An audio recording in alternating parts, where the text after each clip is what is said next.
Hello, possums, and welcome to another episode of Real History with Michael. And today we're talking about something that's near and dear to everybody's heart, and that is the holiday, as you can tell by my hat, of Christmas.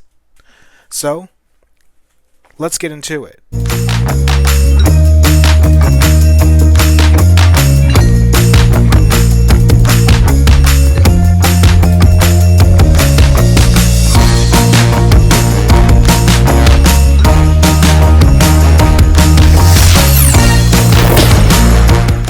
So we're talking about real history, Christmas. Now, Christmas is a holiday to celebrate the birth of Jesus Christ. It was formerly known as Yule back in the way back, and is usually observed on December 25th.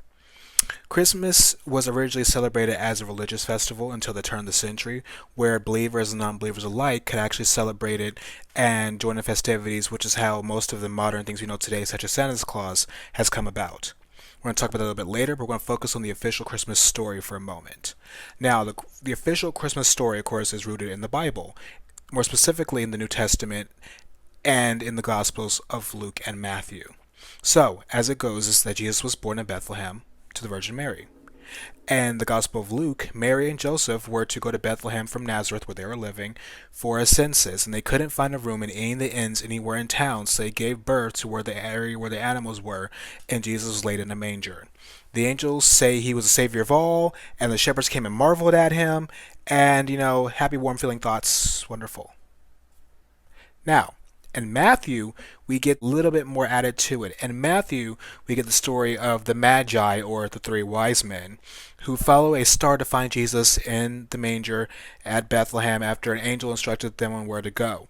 They tell King Herod, who's the king of Judea at the time, what have you, and he's like, well, you go and you find him, and I'll marvel at him. And so they go to Jesus, they find him, and they give him gifts of myrrh, gold, and frankincense. And he's also proclaimed as King of the Jews. King Herod hears of this, and he demands that every Jewish boy under the age of 2 be killed. So Jesus, Mary, and Joseph all escape and flee into Egypt. So after Herod's death. So Christmas is an amalgamation of the two terms Christ Mass. Mass comes from the phrase "Ite missa est," which means you are dismissed, which is said at the end of most Catholic masses. Christmas is also known as Yule, as we've discussed before, Navidad, Natale, Noel, and Xmas. Now, in 221, December 25th was known to be Jesus' official birth date, as assigned by Sextus Julius Africanus. This is also the date of the unconquered sun in ancient pagan Roman times, which the days became longer after Saturnalia, which was a huge festival where people exchanged gifts and had a lot to eat and had a lot of feasting. So the first Christmas was celebrated under Constantine in the Church of Rome on December 25th. Rumor has it that it was to make it easier for people to convert from Roman paganism to Christianity. However, Christmas is celebrated on the 7th of January in the Oriental/Eastern Orthodox churches because they follow the Julian calendar instead of the Gregorian calendar. Christmas is also linked to the 25th because of the winter solstice, which was celebrated in Rome on that date at that time, and because of the phrase, the Son of Righteousness, according to the prophet. This show Christmas was celebrated on December 25th, 336. Based on the Gospels of Luke and Matthew and the writing of Clement of Alexandria in 200, Jesus' real birthday would have been April 21st or May 20th. In the 4th century, the Arian controversy knocked Christmas down because of its disputes as to the relationship between God the Father and God the Son.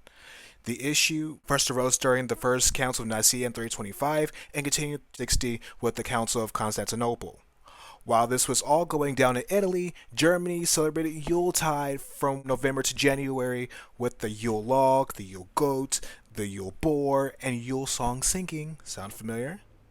Which were brought into the Christmas holidays and Christianized, and also created Christmastide, or the 12 days of Christmas, from December 25th to January 5th.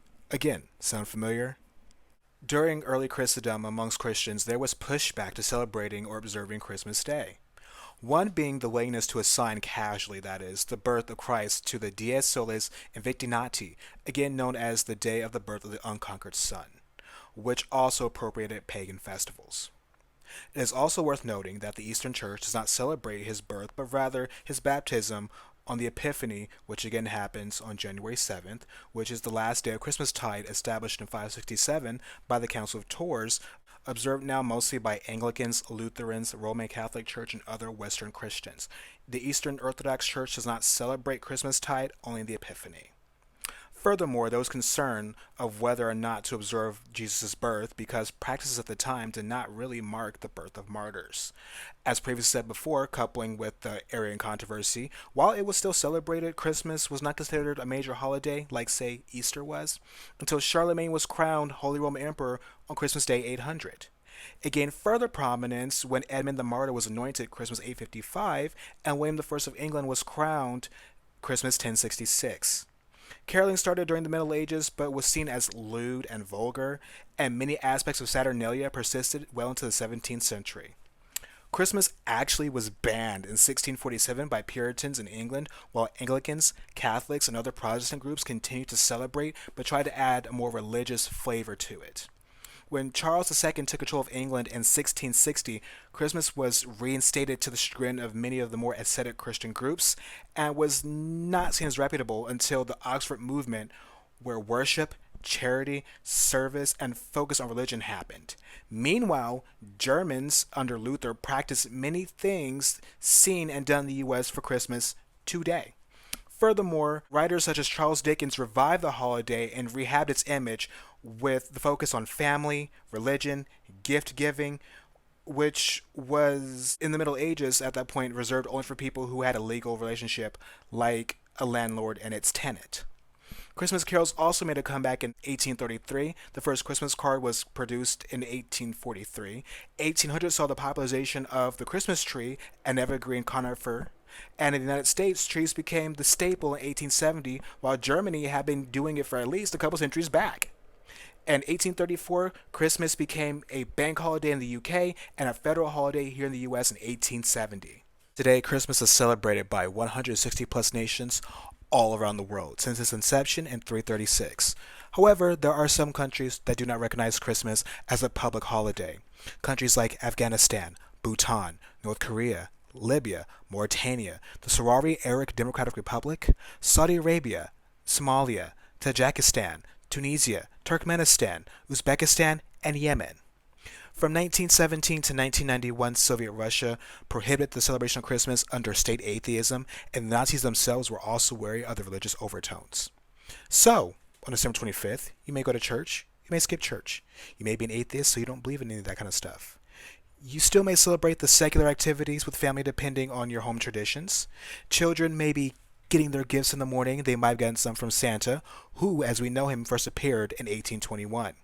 However you choose to celebrate Christmas, some, like myself, are born that day, so we celebrate our birthdays. Merry Christmas to all, and to all a good night.